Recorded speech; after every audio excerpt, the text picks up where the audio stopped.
Okay, can you talk about that process when you were looking for the home, and then just what you were just talking about? You're looking for the home, and Okay. and then later the real estate agent and all that stuff. Right, sure. We were actually trying to relocate from the North Rome area to the West Rome area because the house where we were having a lot of problems. It was a rental property, and so there were several empty houses in that neighborhood on that street. It was like maybe 3, but then we chose that one because that one was the better of the others 3 that we saw.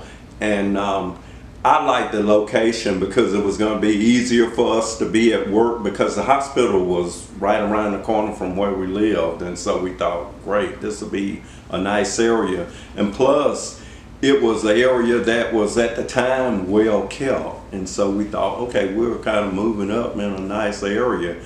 And so what had happened was she had went to Army Reserve for 2 weeks, and I was on the house hunt. So I found that one, and about maybe a month later, we actually moved into that home. And we actually lived there from 1984 until 1994. And so while we were there, we noticed people going back and forth, moving out. The older people that were there were moving out, but we didn't know why. And then when we got ready to move, we had some people moved in next to us, and so we were about to start a family, and we knew the house where we weren't going to be large enough, so we wanted to actually put additions onto it. We wanted to build like a upstairs to it.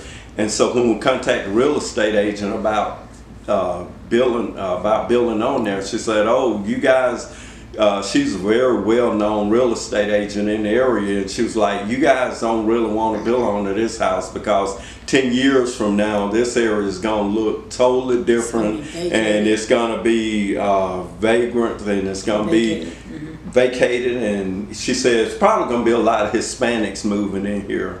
And so we were like, oh, okay. And she was trying to get us to move out to Amerchi. But we were like, no, we really don't want to move to Amerchi because that's too far out. And plus, we wanted to stay mainly in the Rome area. So she really tried to tell us and encourage us strongly to don't build on Don't build, leave. Yeah. But then we were trying to get out in this area, and we were telling her what type house we wanted to build, and she said, oh, you'll never be able to build a house like you want in that area. So long story short, we were like, okay, we want to sell this house and we want to relocate because we need a larger house. So that's how we ended up. But we did get the point. If she stressed it enough, we knew. We knew for whatever do not reason. Build on and stay there. Right. That we knew, and we knew we were gonna leave after she, because she stressed it. She said it more than once, so we knew by that. And she also mentioned Garden Lakes. She said it was in the same situation. Right. We were in Garden Homes. Garden Lakes is further down. Right. Redmond Circle. Right. It's further out. Yeah, further out. And sure enough, both of those neighborhoods it's not what it used to be. They were very nice, well kept neighborhoods. Now you have a lot of people moving in who are economically, you can tell that they are economically at the lower income. Right. And it's not what it used to be. And she's right, it's a lot of Hispanics because we go through there periodically, have moved in that area. So did the real estate agent ever say anything about PCBs in the area? Never. No. Never. But she knew that area was going downhill. Right. She knew it was going down fast. And a lot of, like the people who had been there for years had moved out. Right. They left the area. So there was no discussion of it possibly being contaminated with PCBs or anything like that? Nobody said anything. But she predicted that Hispanics would kind of take over the area. Yeah. Yes. That was her words. Yeah. Those are words. Did people in the area utilize the yards for gardening and things along those lines, like growing food? Not a whole lot. On our side, it wasn't. I think it was an older person further down the road Had a garden. a nice little garden. But the people on my side, the area there, it wasn't enough room because it was kind of grown up like. It was, you know, kind of brushy, real brushy. But I think if you go through there now, There's gardens over there now because there's a lot of Hispanics that moved in and they got gardens over there now. Yeah.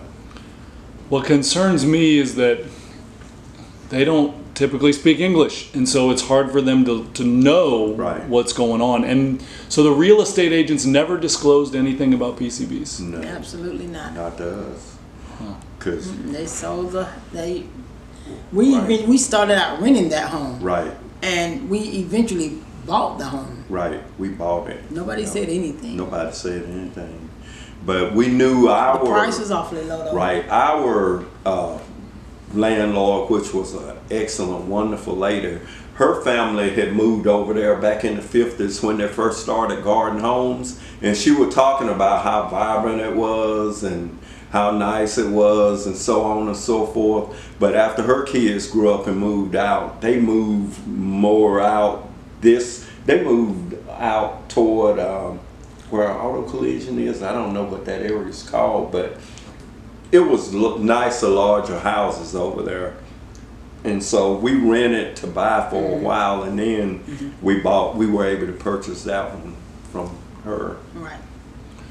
So when you were doing the stuff at Floyd College, did you know that there was also a geology professor there doing the same studies on PCBs? See, I didn't know if there was some connection between your microbiology professor and that professor, because there's a geology professor in this film, and he has his students out there taking samples and talking about all this stuff also. But it was later, because that would have been around 99. I think. And I was there spring of 90. But I knew that from what she was saying, this is something that they had just started doing, or they had done it before, and she knew exactly what they wanted. You know, she was very specific of how to collect the specimens, and so it wasn't, you know, it's like they knew what they were looking for, but we didn't know.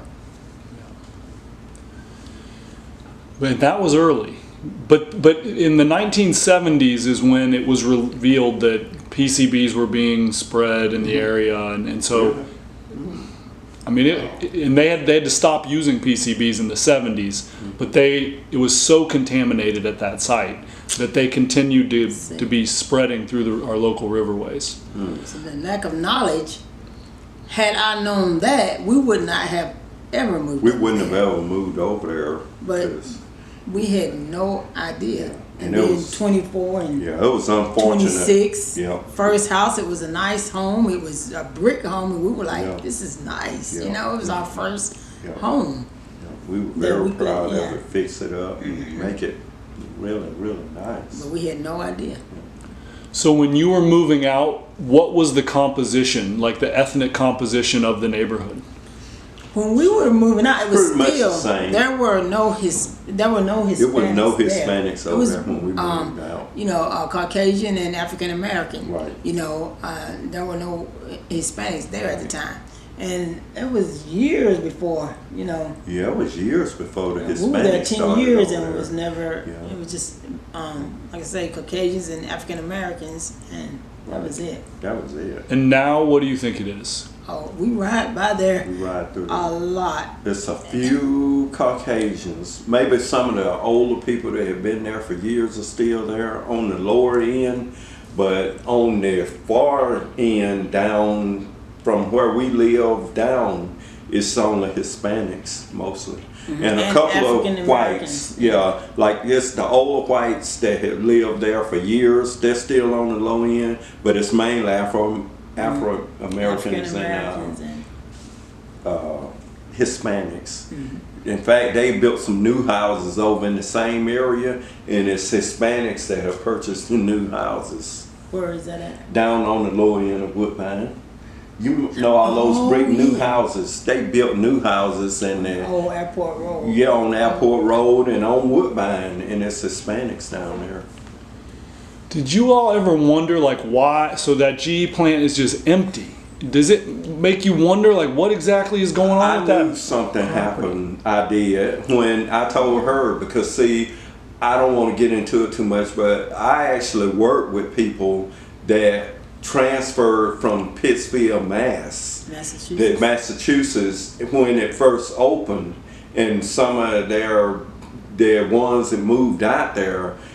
I knew for them to bring that down here that it was kind of, I told her it was kind of strange that they would move from an area up there with all these high paying jobs to the south, because I'm like, something about that didn't click. And then when they started striking out there before it closed, I'm like, they say they were striking because they were moving it to Mexico, but that was just kind of like a blow-by thing, I thought, because they knew they needed to get out of there. And so when the people started striking, they were striking for one reason, but I think that apparently, and that was just my thinking, the EPA or whoever probably has turned up the heat on them, and so they knew, okay, this place, we got to get out of here, because that just didn't make sense to me why they would bring a big company like that down here. Yeah. So. I think we've covered most of it. The thing I have is this, like I said previously, a concern about the poorest people being stuck living in a place that's dangerous. Yeah, like I say, it's sad because they're still there. If you go over there and just ride, I mean, like I say, nobody told us, and I'm sure these people, especially the people who are in our home, they don't know. They don't know. Matter of fact, they built on. Right. They added to that house. It doesn't look anything like what. Yeah. They